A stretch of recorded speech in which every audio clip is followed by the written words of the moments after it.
আমি শুয়ে আছি আর আমার কিউট বউটা তার চুল দিয়ে আমাকে বিরক্ত করতেছে, কিন্তু তবুও আমি উঠতেছি না। একসময় সে একদম আমার কাছে চলে আসে আর আমি তাকে শক্ত করে জড়িয়ে ধরি।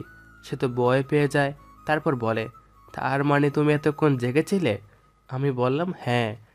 তো তুমি কিভাবে ভাবছিলে আমি ঘুমিয়ে আছি?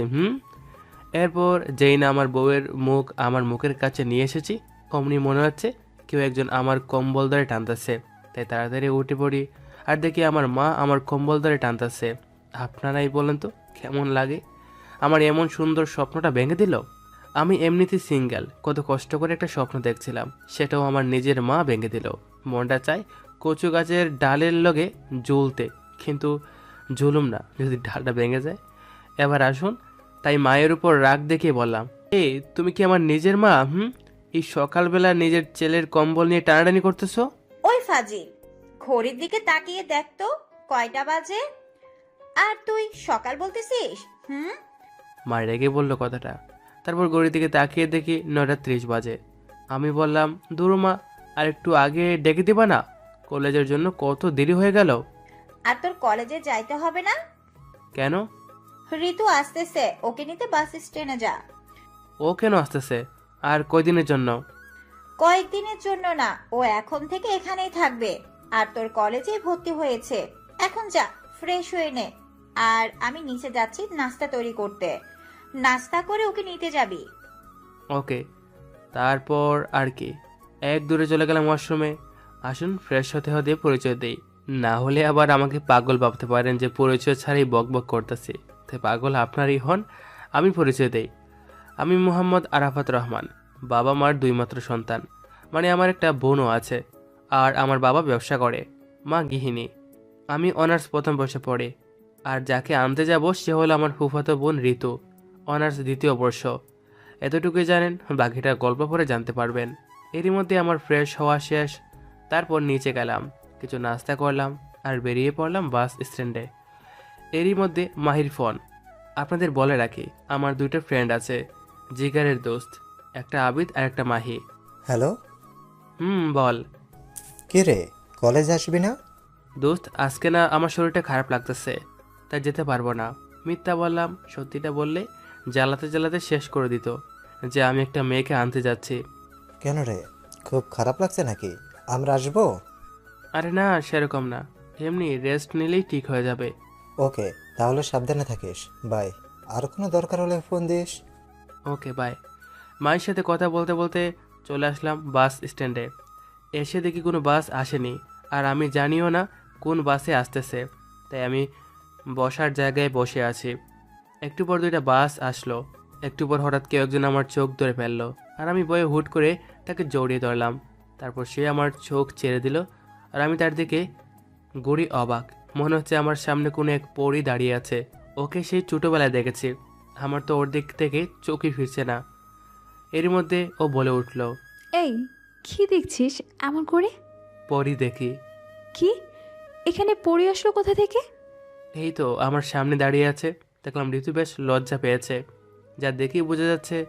তাই আর কিছু না বলে একটা রিক্সায় ডাক দিলাম আর দুজনে উঠে পড়লাম। তারপর রাস্তায় আসার সময় দেখলাম ও বারবার আমার দিকে আর চোখে তাকাচ্ছে, আর আমি তাকানোই চোখ ঘুরিয়ে নিচ্ছে।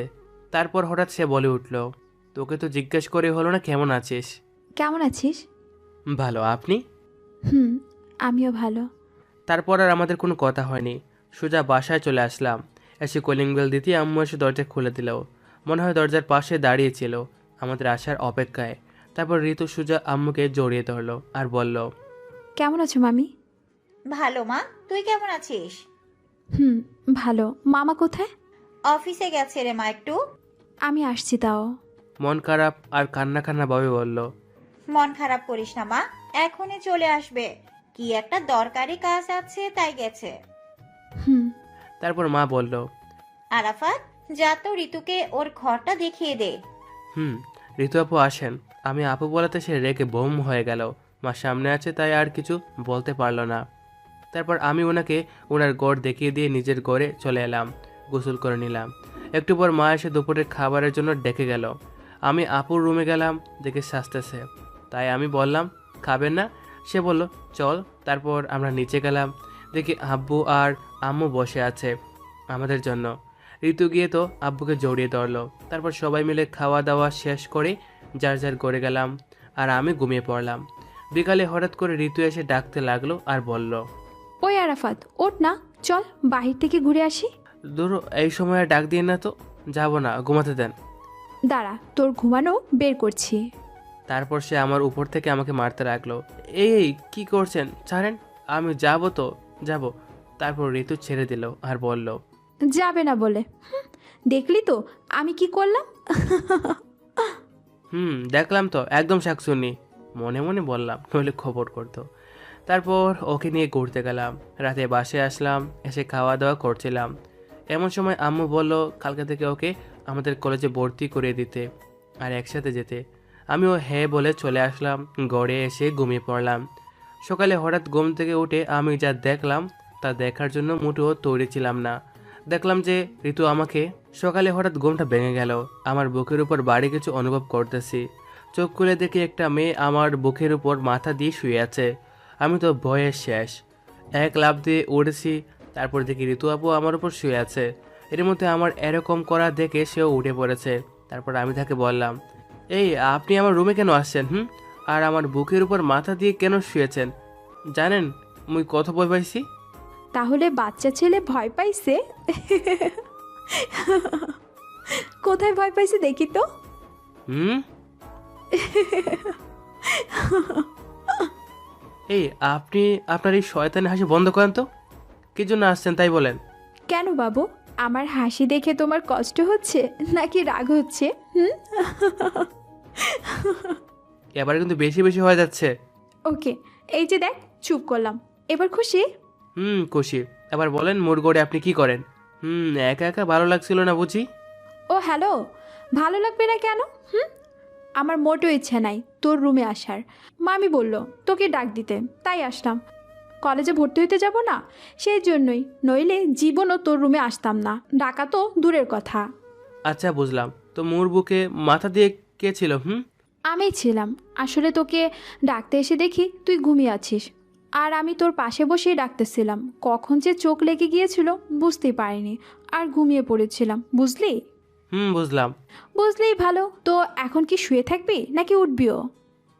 উঠতেছি, আপনি যান। ওকে, তাড়াতাড়ি আয়।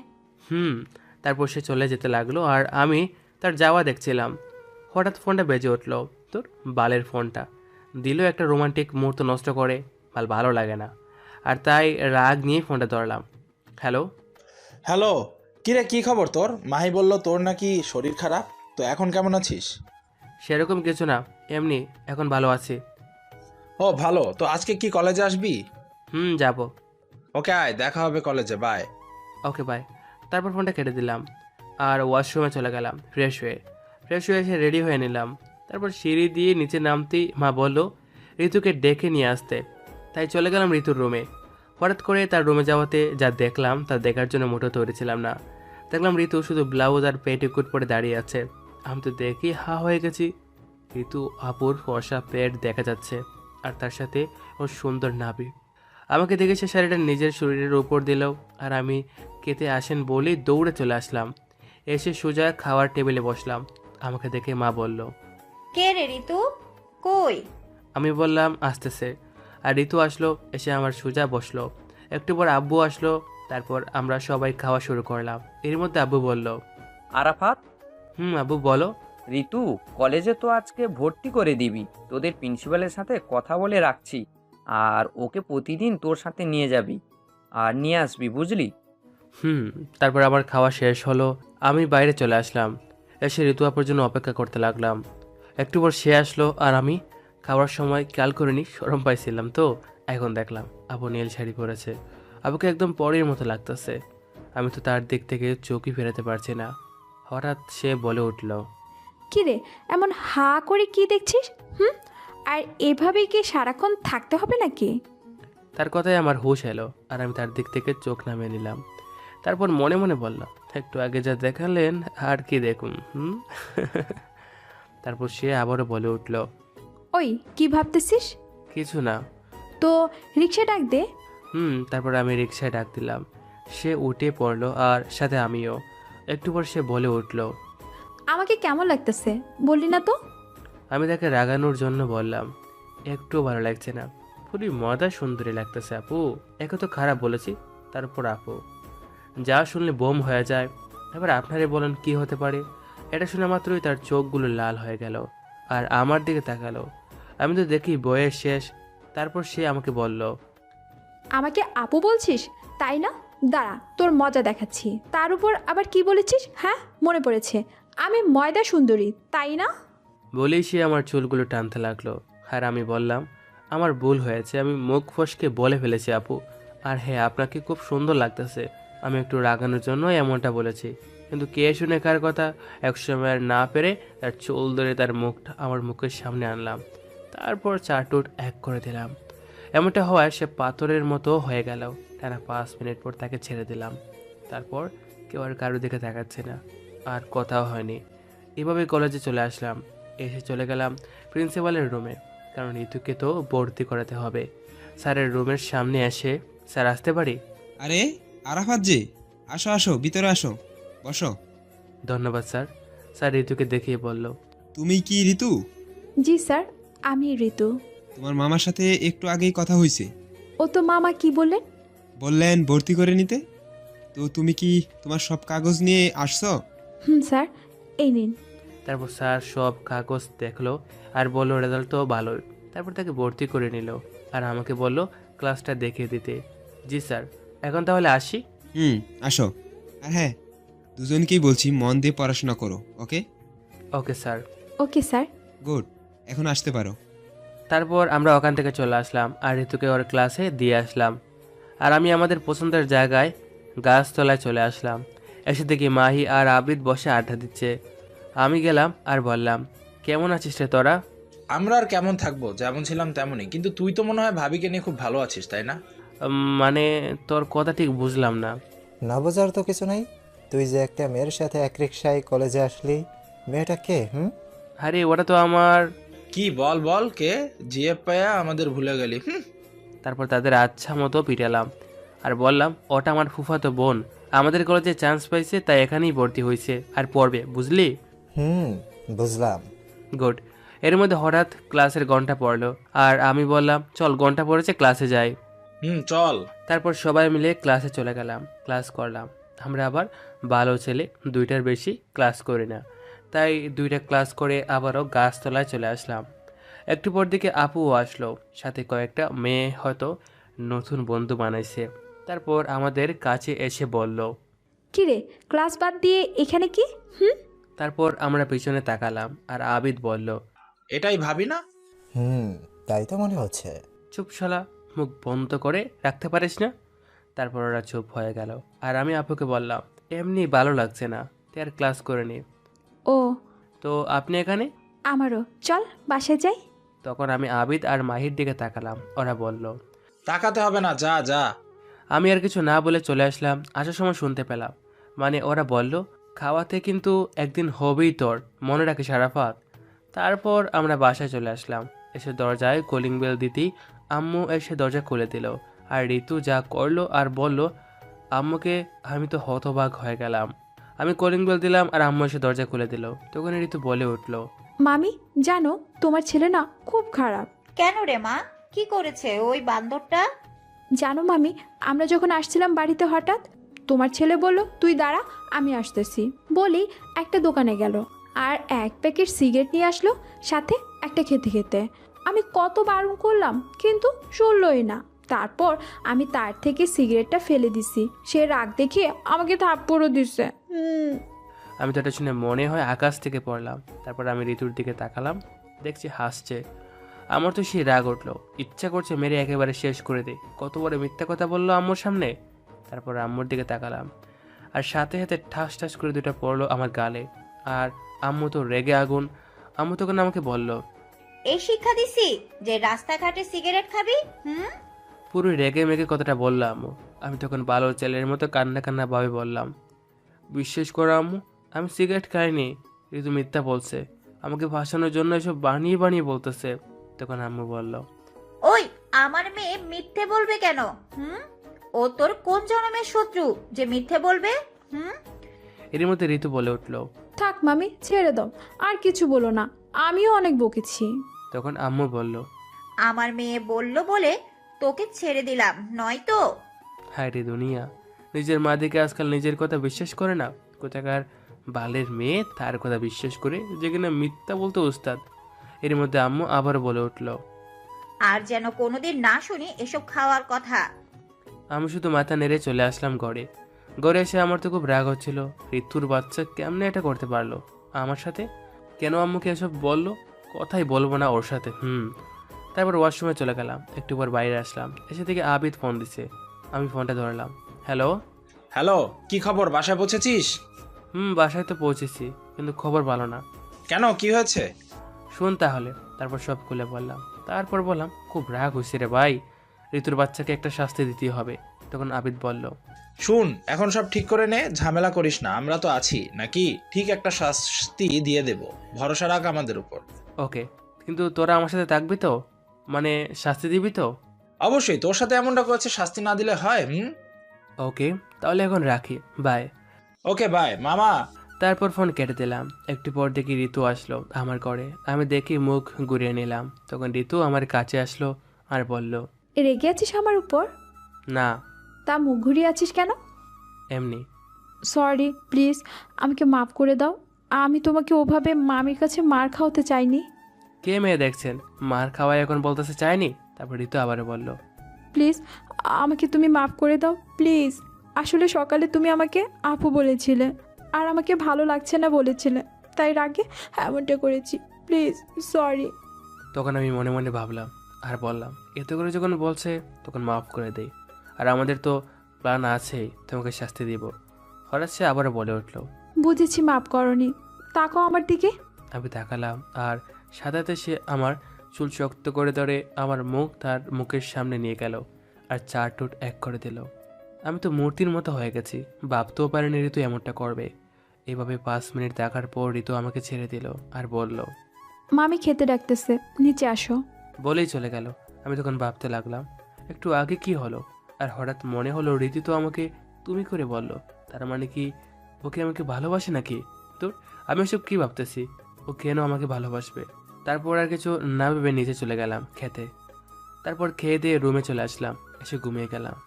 বিকালে হঠাৎ ফোনটা বেজে উঠলো। আমি লাফ দিয়ে উঠে দেখি কে ফোন করলো। তারপর ফোনটা হাতে নিলাম, দেখি মাহি ফোন করেছে। ধরলাম। হ্যালো। কে রে, কই তুই? এই তো দোস্ত, বাসায় ঘুমাইতেছি। অনেক ঘুমাইছিস, এখন তাড়াতাড়ি রেডি হয়ে বরতলায় চলে আয়। ওকে, আসতেছি 10 মিনিট। ও আপনাদের বলে রাখি, আমরা বরতলা নামের এক জায়গায় আড্ডা দিই। তারপর আর কি, উঠে ফ্রেশ হলাম, হয়ে রেডি হয়ে বেরিয়ে পড়লাম বরতলায়। একটু পর চলে আসলাম বরতলায়। এসে দেখি হারামি দুইটা বসে আছে। আমি গেলাম। আসছিস? বস। 3 কাপ চা দাও তো। বাই, আমি আজকের বিলটা দেবো। ওকে। আমাদের তো ভূতে ধরছে, তাই না? এই সামান্য চায়ের বিল দিয়ে তোর ট্রিট শেষ? ওটি হচ্ছে না মামা। ঠিক বলেছিস। শালা তো দেখি আমাদের ঠকাইতে আসছিল, এখন নিজেই ঠকে গেল। মনে মনে বললাম, শালারা দৌড়তে পারছে রে তো। তারপর একটু ভাব নিয়ে বললাম, আমি চায়ের বিল দিতে চাইলাম যাতে তোদের টাকা বাঁচে। তোরা তো শুনলি না, আমাকে যা নয় তা বলতেছিস। ভালো ভালো। মামা, তুমি এখন যখনই ভাবলাও কাজ হবে না, তোমাকে কিন্তু খাওয়াতেই হবে।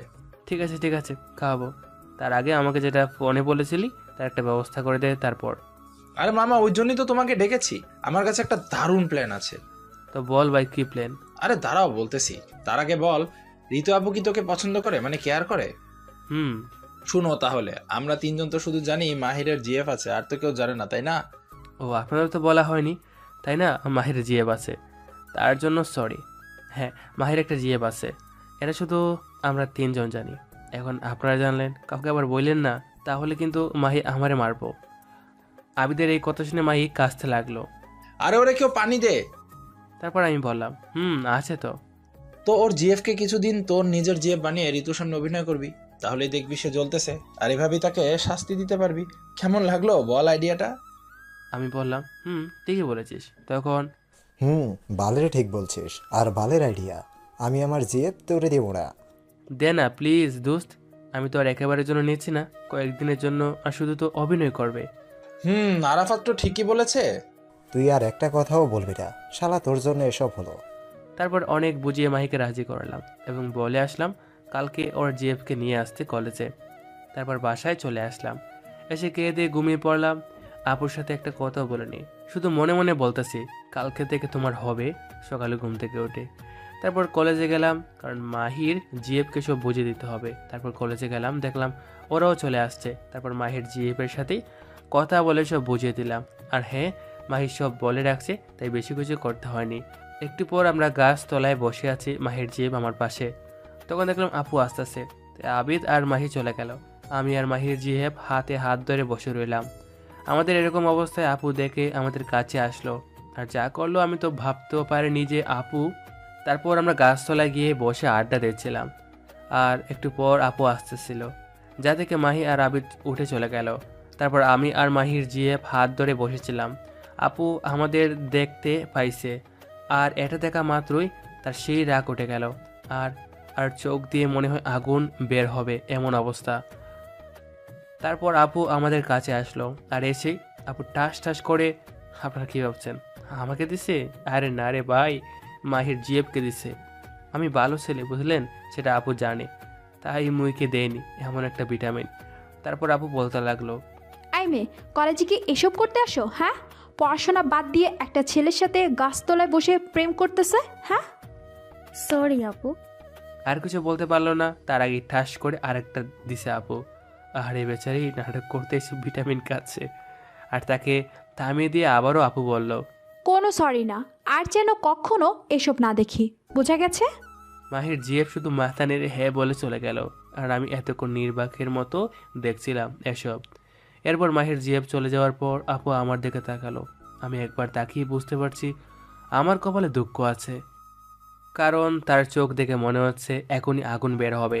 তাই আমি আর তার দিকে তাকালাম না, চোখ নামিয়ে নিলাম, আর সাথে সাথে ঠাস টাস টাস।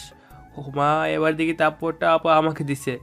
আপনারা ভালো না, আপনারা আমার জন্য দোয়া করেননি, বরং চাইছেন যাতে আমিও মার খাই, তাই না? দুষ্টু সবাই। আসুন, আমি যেহেতু থাপ্পড়টা খেয়েই ফেলেছি, তখন কি আর করার। তারপর আপু আমাকে বলল, এইসব কি? তুই মেয়েদের সাথে হাত ধরে বসে থাকিস, তাদের সাথে প্রেম করিস? আপু আমি তো। চুপ, আর একটাও কথা বলবি না। তুই চল আজকে বাসায়, তারপর তোর হবে। প্লিজ আপু, বলতে না বলতে ঠাস করে আবার চোর। এবার আমি বুঝতে পারছি চোরটা কেন দিল। আপু বলছি তো, তাই দিছে। সরি ঋতু, আর কখনো এমনটা হবে না। প্লিজ বাড়ি থেকে কিছু বইলো না, প্লিজ প্লিজ। ঋতু আমার মুখ থেকে তুমি শুনে আমার দিকে তাকালো, দেখে বোঝা যাচ্ছে তুমি করে বলাতে রাগটা কমাচ্ছে। তারপর সে আমাকে বলল, কেন তুমি ওই মেয়েটার সাথে ওইভাবে বসেছিলে? কেন ওর সাথে প্রেম করছিলে? জানো না আমি তোমাকে? তুমি আমাকে কি কিছু না। না বললে কিন্তু আমি আবার ওই মেয়েটার কাছে চলে যাব। তখন ঋতু আমাকে জড়িয়ে ধরলো আর বলল, দেখি তো কেমন করে যাও। আরে কি করছে, সবাই দেখছে তো। দেখুক, তাতে আমার কে? আপনার না হলেও আমার অনেক কিছু, ছাড়েন। তারপর জোর করে ঋতুকে ছাড়িয়ে নিলাম। তারপর আমি বললাম, তুমি যদি না বলো তুমি আমাকে কি, তাহলে আমি কিন্তু কখনো তোমাকে তুমি করে বলবো না, আর কথাও বলবো না। ঋতু তারপর আমার দিকে তাকিয়ে আবার নিজের দিকে তাকিয়ে বলল, আমি তোমাকে ভালোবাসি। আমি মনে মনে বললাম, এটাই তো সেই কবে থেকে শুনতে যাচ্ছি।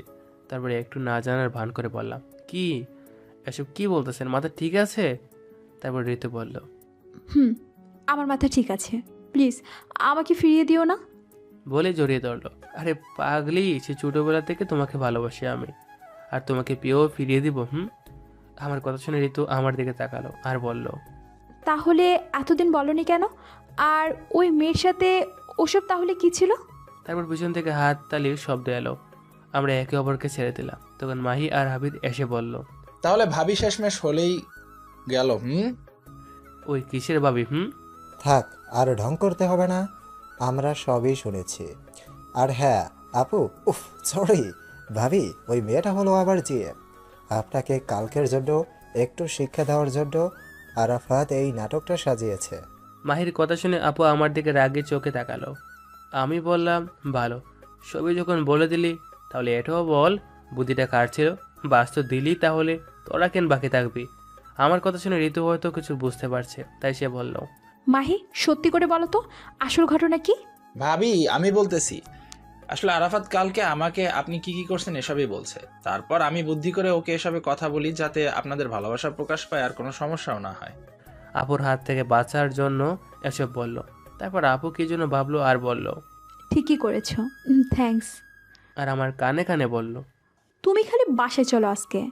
ওরা তখন বলল। ভাবি খালি থ্যাঙ্কস দিয়ে কাজ হবে না, খাওয়াতে হবে।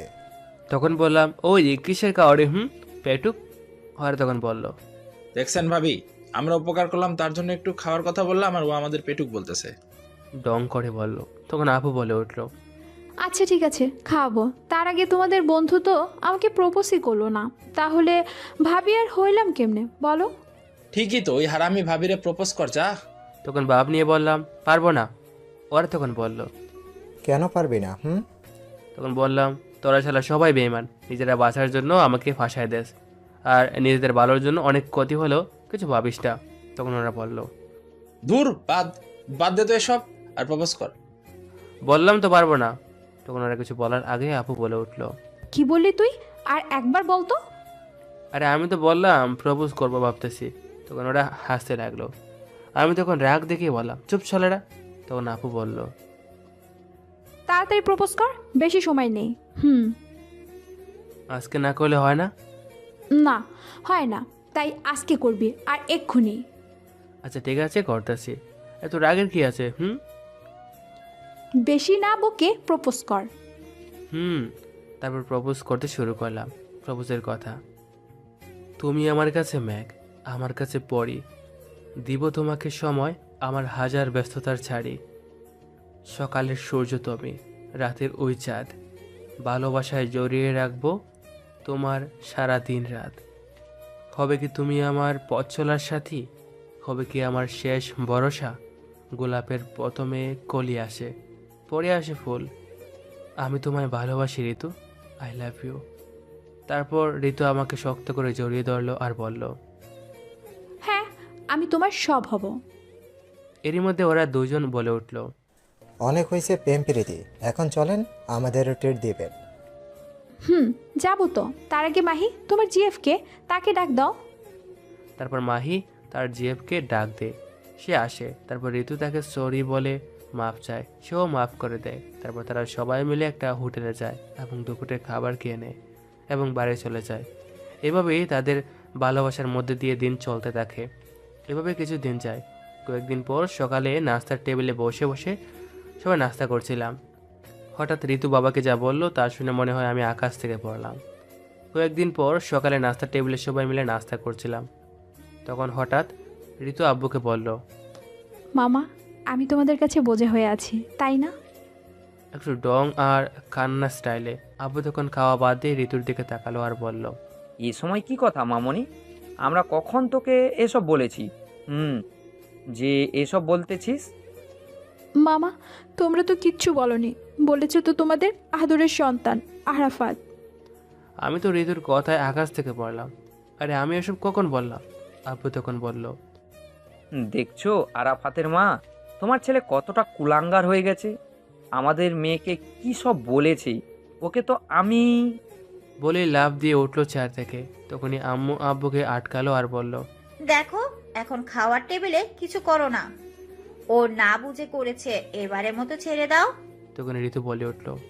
থাক মামা, মাফ করে দেন ওকে। দেখ, আমার মেয়েকে দেখে শেখ, যাকে তুই কিনা এসব বলেছিস।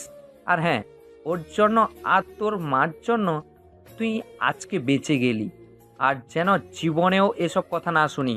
আমি তো বয়ে শেষ, তাই শুধু বলে মাথা নাড়ালাম। কারণ আমি বুঝতে পারছি যে আমি যাই বলি না কেন কেউ বিশ্বাস করবে না। তাই দোষটা নিজের গাড়ি নিলাম আর মনে মনে বলতে লাগলাম, ফুফুর বাচ্চা ঋতু, তোরে এটার শাস্তি আমি দিমুই, দেখিস। তুই আরাফাতকে চিনিস না। তারপর আব্বু উঠে চলে গেল, সাথে আম্মুও গেল। তখন আমি আর ঋতু ছিলাম টেবিলে বসে। তখন সে বলে উঠল। কিরে, কেমন বাস খাওয়ালাম? আর মেয়েদের দিকে তাকাবি বল, তাদের সাথে কথা বলবি। ও, এবার বুঝলাম কেন ঋতু আমাকে এত বড় বাস দিল। আপনারা হয়তো কিছু বুঝতে পারেননি যে আমার মতো ভদ্র কিউট সাদা সিধা ছেলেকে ঋতু কেনই বা বাস খাওয়ালো আর এসব বললো। আসুন একটু অতীত থেকে ঘুরে আসি। অতীত কয়েকদিন আগের কথা। আমি, মাহি আর আবিদ কলেজে গাছতলায় বসে আড্ডা দিচ্ছি। হঠাৎ করে মেঘলা ফোন করে। ও, আপনাদের তো বলাই হয়নি, মাহির জিএফের নাম মেঘলা আক্তার। নামটা এমনই দেওয়া, কারো এই নামটা হয়ে থাকলে প্লিজ কিছু মনে করবেন না। আর হ্যাঁ, আমার বন্ধু মাহিকে কেফাবেন না, নইলে সে কিন্তু আমাকে মারবে। আমরা ভালোবেসে মেঘলা বলে ডাকি, টুকু মাহি ভালোবেসে মেঘলা বলে ডাকে, তাই আমরাও ডাকি। আমরা জিগারে দোস্ত কি না? তারপর মাহি ফোনটা ধরে তখন মেঘলা বলে, কোথায় আছো তুমি? এই তো শোনা, আরাফাত আর আবিরদের সাথে কলেজের সেই গাছতলায় বসে আছি। কেন, কি হয়েছে? আসলে আমি না একটু শপিং করতে যাব। তুমি কি আসতে পারবে প্লিজ? আচ্ছা ঠিক আছে, কোথায় আসতে হবে বলো, আমি আসতেছি। Thank you Babu. বিগ বাজার মলে চলে আসো। ওকে সোনা, আসতেছি। বাই। বাই, তাড়াতাড়ি আসো কিন্তু। ওকে। তারপর মাহি ফোনটা কেটে দেয়। আর আমরা তাদের উম্মা দেওয়া দেখে বুঝতে পারছি কে ফোন দিছে। তাই আমি বললাম, কিরে মেঘলা কোথায় যেতে বললো? দোস্ত, তুই কিভাবে বুঝলি মেঘলা ফোন দিয়েছিল? শোন, তোর থেকে আমার বুদ্ধি একটু বেশি, বুঝলি? আর তোরা যে উম্মা শুরু করেছিস সবাই বুঝতে পারবে। যাই হোক, কোথায় আর কেন যেতে বললো ভাই, তাই বল। আসলে মেঘলা একটু শপিং করতে যাবে, তাই বিগ বাজারে যেতে বললো। ঠিক আছে, যা যা। রাগ করিস না প্লিজ, বুঝতেই তো পারছিস। ঠিক আছে, যা। তারপর মাহি চলে গেল। তখন আবিদ বলল, মাহি তো চলে গেল ওর জিএফ এর কাছে, তো আমরা এখানে থেকে আর কি করব? চলো কোথাও থেকে ঘুরে আসি, সাথে মেয়েও দেখা হবে নি নতুন নতুন। তো ঋতু জানতে পারলে আমার খবর করে দেবে। আরে ধুর, ও কেমনে জানবে? আমরা তো দুজনেই যাব। ওকে চল তাহলে। তারপর আমি আর আবিদ বাইক নিয়ে চলে গেলাম একটা মলে। হ্যাঁ, আপনাদের একটা কথা বলে রাখি, আমি এরই মধ্যে নতুন বাইক কিনেছি। তারপর আমরা মলে গিয়ে বাইক পার্ক দিয়ে মলের একটা রেস্টুরেন্টে বসলাম। তারপর কফি খেতে লাগলাম। একটু পর আবিদের একটা ফোন আসে আর সে উঠে চলে যায়। তখন আমি বসে আছি একা। হঠাৎ একটা মেয়ে এসে আমাকে আরাফাত বলে জড়িয়ে ধরলো। আমি তো পাথর হয়ে গেলাম। তারপর তাকে ছাড়িয়ে দিলাম আর বললাম, কে আপনি? আরে শাকিলা, তুই কোথা থেকে? চিনতে পারছিস তাহলে? কি যে বলিস, তোরা চিনবো না কেন? তাও ঠিক, আমরা তো একসাথেই পড়ছি, তাই না? এবার বল, তুই এখানে? আসলে তুই তো জানিস আমার বিয়ে হয়েছে আর আমি ঢাকায় থাকি। আর কয়েকদিন পর আমার এক বন্ধুর বিয়ে, তাই এখানে আসছি। ও ভালো। আচ্ছা, তোর নাম্বারটা দে তো। এই নে। তারপর নাম্বার দিলাম। তারপর আমি আর শাকিলাকে যখন হেসে হেসে কথা বললাম, আমি হঠাৎ খেয়াল করলাম কেউ একজন শাকিলা আমাকে জড়িয়ে ধরার পর থেকে আমার দিকে তাকিয়ে আছে। আমি তার দিকে তাকিয়ে তো অবাক। আর এটা তো ঋতু। এখন আমার কি হবে আল্লাহ জানে। এর মধ্যে শাকিলা বলে উঠলো, আজকে আসি, বাই। বাই। তারপর সে চলে গেল আর আমি দাঁড়িয়ে রইলাম। তারপর ঋতু আমার কাছে আসলো। আমি বললাম, ঋতু তুমি যা ভাবছো। আর বলতে পারলাম না, টাস করে দিল। তুই এতটা খারাপ একটা মেয়েকে জড়িয়ে ধরেছিস? ছি। তারপর সে চলে গেল। এর মধ্যে আবিদ এসে বলল, বন্ধু কিছু মনে করিস না, আমি শাকিলার আসার পর থেকে এখন পর্যন্ত সবই দেখছি। চিন্তা নাই, সব ঠিক হয়ে যাবে। বুঝো না, সব খেলে আমার সাথে কেন হয়? বাদ দে, চল বাসায় যাই। চল। তারপর আমরা বাসায় চলে আসলাম। আস্তে আস্তে রাত হয়ে গেছে, তাই এসে শুয়ে পড়েছি। সকালে কি হলো আপনারা তো জানেনই। আসুন এখন বাস্তবে ফিরি। বাস্তব। এখন ঋতুকে বললাম, চোখের দেখা সবসময় ঠিক হয় না, আর সত্যি হয় না। যার জন্য আমার সাথে এমনটা করলেন সেটা আসলে সত্যি নয়। ও আমার ক্লাস ফ্রেন্ড, আর ওর বিয়ে হয়ে গেছে এতদিন পর দেখা, তাই এমনটা করেছে। আর আপনি কিছু না জানেই ভালো, খুব ভালো। থাকেন বলি উঠে চলে আসলাম। তখন ঋতু ভাবতে লাগলো, আসলেই তো আমার খোঁজ নেওয়া উচিত ছিল। আমি কিছু না জেনে শুনে আরাফাতের সাথে এরকম করলাম। সে যদি আমাকে ভুল বোঝে, ছেড়ে চলে যায়, আমি কি করলাম? বলেই কান্না করতে লাগলো। তখন মা এসে বলল, কি হয়েছে? সে কিছু না বলে কান্না করতে করতে উপরে চলে গেল। আর আমার রুমের সামনে এসে কান্না করতে করতে বলল, প্লিজ আমাকে মাফ করে দাও, প্লিজ। আমার ভুল হয়েছে, আমি আর কখনো এমনটা করব না, সত্যি। প্লিজ আপনি এখন নেকা কান্না করবেন না তো, আমার ভালো লাগছে না, যান এখান থেকে। আর হ্যাঁ, আমি আপনাকে ভালোবাসি না, যান। যে ভালোবাসার মানুষকে ভুল বুঝে সন্দেহ করে তাকে না ভালোবাসাই ভালো। প্লিজ আরাফাত, তুমি এসব বলো না। তুমি এসব বললে আমি কিন্তু সুইসাইড করব। যা খুশি করেন, জানতো আমি আপনাকে আর দেখতে চাই না। আচ্ছা ঠিক আছে, ভালো থেকো, বাই। আমি তোমাকে সন্দেহ করি তো, আসলে তোমাকে ভালোবাসি, তাই এমনটা করি। আর হ্যাঁ, তুমি যেহেতু কখনো আমার এই মুখ দেখতে চাও না, আমিও আর দেখাবো না, বাই। বলেই কান্না করতে করতে চলে গেল। আমি তখন ভাবতে লাগলাম, আসলেই তো, তাই ঋতু আমাকে ভালোবাসে, তাই এমন সন্দেহ করে। আমার এমনটা করা ঠিক হয়নি।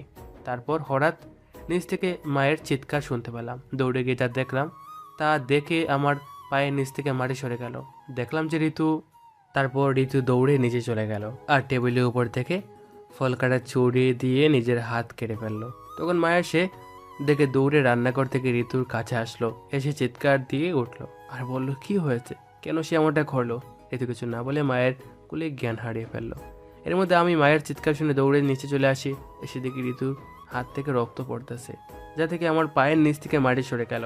আমি ভাবতে লাগলাম যে ঋতু তাহলে সত্যি সত্যি সুইসাইড করলো না, আর ভাবতে পারছি না। এর মধ্যে মা বলে উঠলো, দেখ আরাফাত, ঋতু কি করে ফেলেছে, তুই কিছু একটা কর। মা তুমি কান্না করো না, আমি এক্ষুনি ওকে হাসপাতালে নিয়ে যাচ্ছি। বাবা, তাই কর, আমার মেয়েটাকে তুই বাঁচা। তারপর আমি ঋতুকে কুলে তুলে নিয়ে গাড়িতে বসলাম আর নিজে গাড়ি চালিয়ে ঋতুকে হাসপাতালে ভর্তি করে দিলাম। কিছুক্ষণের মধ্যে আবিদ আর মাহিও চলে আসলো। আমি ওদের দেখে জড়িয়ে ধরে কান্না শুরু করে দিলাম। ওরা আমাকে সান্ত্বনা দিতে থাকে আর বলতে থাকে সব ঠিক হয়ে যাবে, চিন্তা করিস না, ঋতুর কিচ্ছু হবে না। কয়েক ঘন্টা পর ডাক্তার বেরিয়ে আসলো আর বলল, রোগীর আত্মীয় স্বজন কে আছে? আমি কাছে গিয়ে বললাম, আমি কি হয়েছে বলুন।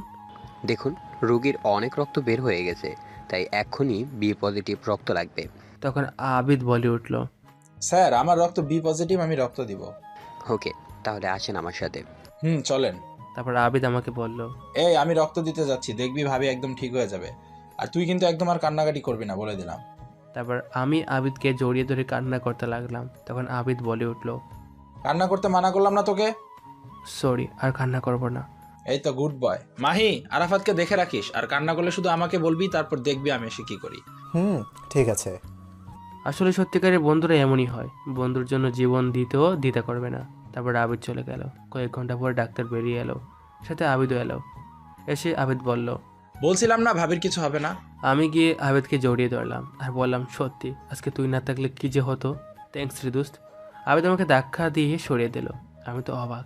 তারপর সে মাহিকে বলল, মাই ডাকতো, এ কি আমাদের আরাফাত, যে বন্ধু হয়ে বন্ধুকে থ্যাঙ্কস দেয়? ওর সাথে কথা নাই, চল। বলেই চলে যেতে লাগলো। আমি বুঝতে পেরে আটকালাম আর তাদের সামনে গিয়ে কান ধরলাম আর বললাম, না না, কি বলতেছি, বন্ধুত্বে তো নো সরি নো থ্যাঙ্কস। এবার তাহলে বুঝেছিস? বলি ওরা দুজন আমাকে জড়িয়ে ধরলো। তখন ডাক্তার বলল, আপনারা 3 বন্ধু নয়, মনে হচ্ছে এক এক ভাই। দোয়া করি আপনাদের বন্ধুত্ব যেন সারা জীবন একই রকমভাবে থাকে। Thanks doctor. Hmm doctor, Ritu কেমন আছে? এখন অবশ্য ঘুমিয়ে আছে, ঘুমের ওষুধ দিছি তো। ও, তো ঘুম ভাঙবে কখন? এই কিছুক্ষণের মধ্যেই। বলে ডাক্তার চলে গেল। এর মধ্যে মা চলে আসলো। আসলে ওই সময় মাকে সাথে করে আনেনি। তারপর মা এসে বলল, আরাফাত, আমাদের ঋতু এখন কেমন আছে? মা এখন ভালো আছে। এর মধ্যে ঋতুর বাবা মা মানে আমার শ্বশুর শাশুড়ি তো খুব এখন তো হয়নি, মানে আমার ফুফু ফুফা চলে আসছে। এসে বলতেছে ঋতু কোথায় আর কেমন আছে। আমি তখন বললাম আপনাদেরকে জানানো ঋতুর ব্যাপারে। আমি বলেছি ও ভিতরে আছে আর ভালো আছে, ঘুমিয়ে আছে। এর মধ্যে আব্বুও চলে এসেছে। তখনই একজন নার্স এসে বলল রোগীর ঘুম ভেঙেছে। এর জন্য সবাই মিলে ঋতুর কাছে গেল, শুধু আমি, আবিদ আর মাহি ছাড়া। তারপর মা এসে বলল ঋতু ডাকতেছে আমাকে। আবিদ আর মাহি বলল, যা ভেতরে যা। তারপর আমি ভিতরে গেলাম। সবাই বের হয়ে আসলো। তখন ঋতু বলল, কেন এসেছিস তুই এখানে? তুই না বলেছিলি আমার মুখ দেখতে চাস না? তখনই আমি ঋতুর কাছে গেলাম আর সাথে সাথে ঠাস করে একটা থাপ্পড় দিলাম। তখন ঋতু বলল, তুই আমাকে মারলি? তখন আমি ঋতুর মাথার কাছে গিয়ে বসলাম আর বললাম, মারলাম। আমার বউকে আমি মারবো না তো কাকে মারবো শুনে? আমার মুখে বউ ডাক শুনে ঋতু আমাকে জড়িয়ে ধরে কান্না করে দিল। আমিও তাকে জড়িয়ে ধরলাম। ভালোই যখন বাসো, তাহলে কালকে ওরকম কথা বলেছিলে কেন? প্লিজ বাদ দাও। তখন আমার মাথা ঠিক ছিল না। আর হ্যাঁ, ওটার জন্য সরি। না, শুধু সরি বললে চলবে না। তো কাছে আসো, বলতেছি। আমি আমার মুখ ঋতুর মুখের সামনে নিয়ে গেলাম আর সাথে সাথে সে 4 টুট 1 করে দিল। আমিও কম কি, এরকম সুযোগ কি কেউ ছাড়ে? আমি ওর সাথে রেসপন্স দিতে লাগলাম। এরকম করে কতক্ষণ ছিলাম জানি না। হঠাৎ মাহি আর আবিদ এসে বলল, এসব রোমান্স বাড়িতে গিয়ে করিস, এখন করতে হবে না। ওদের কথা শুনে আমরা একে অপরকে ছেড়ে দিলাম আর আমি বললাম, আসলে থাক, আর কিছু বলতে হবে না, সবই দেখেছি। ওই শালা, দেখছিস তুই যখন, তখন আর একটু দেখতি, ডাক দিলি কেন? আরে শালার শখের প্রেমে আমরা সমস্যা করলাম। আমার বিয়ে তো কালকের পরের দিন, ওখানে গিয়ে না হয় বাকিটা সেরে নিস। তোর বিয়ে মানে কার সাথে? আর এখন বলতেছিস কেন? সকালে বলার জন্য তোর বাসায় আসছিলাম, আর তোর মা যা বললো শুনেই তো এখানে আসলাম, বলার সময় পেলাম কই। যাই হোক, বাদ দে। তখন ঋতু বলল, আমিও কিন্তু যাব মাহি ভাইয়া। ভাবি অবশ্যই যাবেন, তার জন্যই আপনাদের দুজনকে নিতে আসলাম, মার্কেটে যাব। শোন আমি যাচ্ছি, কিন্তু ঋতু না, ওর শরীর খারাপ, ও বাসায় থাক। না, আমিও যাব। কিন্তু কোনো কিন্তু না, আমি যাব, আর মেঘলাকে নিজের হাতে সব পছন্দ করে কিনে দেব। যথাজ্ঞা মহারানী, এখন অন্তত বাড়িতে যাই। কিন্তু আমি যাব কি করে? কেন, পায়ে হেঁটে? না প্লিজ, করে করে নিয়ে যাও না। এখানে সবাই দেখলে কি ভাববে? কিছু ভাববে না। মাহি, আবিদ ভাইয়া, আপনারা কিচ্ছু বললেন না।